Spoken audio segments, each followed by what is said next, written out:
28 अगस्त की regional industry conclave से बनेगा औद्योगिक माहौल। बदलते ग्वालियर और मप्र शासन की उद्योग स्थापना में रुचि उद्योग स्थापना के लिए साबित होगा मील का पत्थर।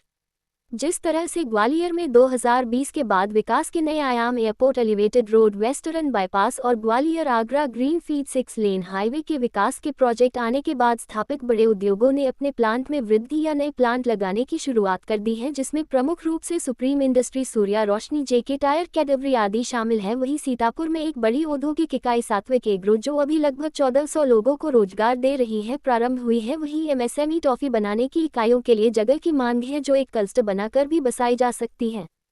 सबसे सुखद बात यह है कि मुख्यमंत्री जी स्थानीय लोग उद्योग स्थापित करें और स्थानीय लोगों को रोजगार मिले, इस भाव से रीजनल इंडस्ट्री कॉन्क्लेव प्रत्येक जिले में कर रहे हैं। इसकी शुरुआत उज्जैन से हुई, उसके बाद ग्वालियर में यह कॉन्क्लेव ग्वालियर में हो के लिए श्रीमंत ज्योतिरादित्य सिंधिया जी ने मुख्यमंत्री श्री मोहन यादव जी को पत्र लिखकर ग्वालियर में ये करने का आग्रह किया। उसके लिए श्रीमंत सिंधिया जी का भी आभार।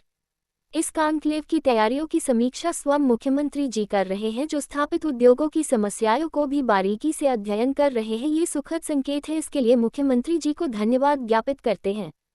इस कॉन्क्लेव के बाद हमारी जिम्मेदारी बढ़ जाएगी कि ग्वालियर की धरती पर नए बड़े छोटे उद्योग स्थापित हो। वहीं हम जो औद्योगिक इकाई बीमार हैं उनको पुनः चालू करने के लिए भी मप्र chamber of commerce and industry अपनी भूमिका अदा करेगा। नमस्कार। 2047 में भारत की अर्थव्यवस्था $30 ट्रिलियन की होकर दुनिया के तीसरे नंबर की अर्थव्यवस्था हो, ये सपना देश के प्रधानमंत्री माननीय नरेंद्र मोदी जी ने देखा है।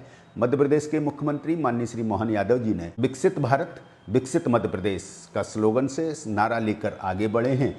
उज्जैन और जबलपुर के बाद श्रीमंत ज्योतिरादित्य सिंधिया जी ने, जो ग्वालियर के विकास के लिए सदैव तत्पर रहते हैं, एक पत्र के माध्यम से माननीय मुख्यमंत्री जी को अनुरोध किया और उसके बाद 28 अगस्त को ग्वालियर के श्रीमंत विजयाराजे सिंधिया कृषि विश्वविद्यालय के सभागार में रीजनल इंडस्ट्री कॉन्क्लेव करने का तय हुआ है।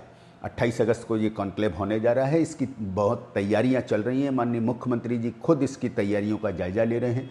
उद्योगपतियों में बहुत उत्साह है। मुख्यमंत्री जी इसके लिए कोयम्बटूर और महाराष्ट्र जैसे दूसरे स्टेट में जाकर निवेश को आमंत्रित करके आए हैं।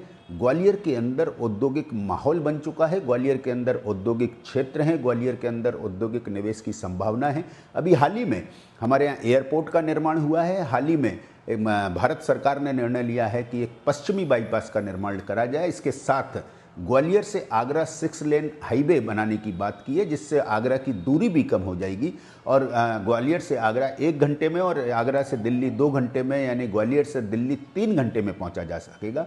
ये सारी माहौल को देखते हुए मुझे लगता है कि ये इंडस्ट्री कॉन्क्लेव एक अर्थव्यवस्था, ग्वालियर के अर्थव्यवस्था के लिए, ग्वालियर के अंदर औद्योगिक क्रांति लाने के लिए बहुत मील का पत्थर साबित होगी। मैं इसके लिए माननीय मुख्यमंत्री जी को बहुत धन्यवाद देता हूं, श्रीमंत ज्योतिरादित्य सिंधिया जी को धन्यवाद देता हूं, देश के प्रधानमंत्री माननीय नरेंद्र मोदी जी को धन्यवाद देता हूं और आशा करता हूं कि रीजनल कॉन्क्लेव ग्वालियर के लिए आर्थिक क्रांति के रूप में, औद्योगिक क्रांति के रूप में स्थापित होगी और सभी लोग इस रीजनल कॉन्क्लेव में पधारें, ये भी आग्रह करता हूँ। धन्यवाद।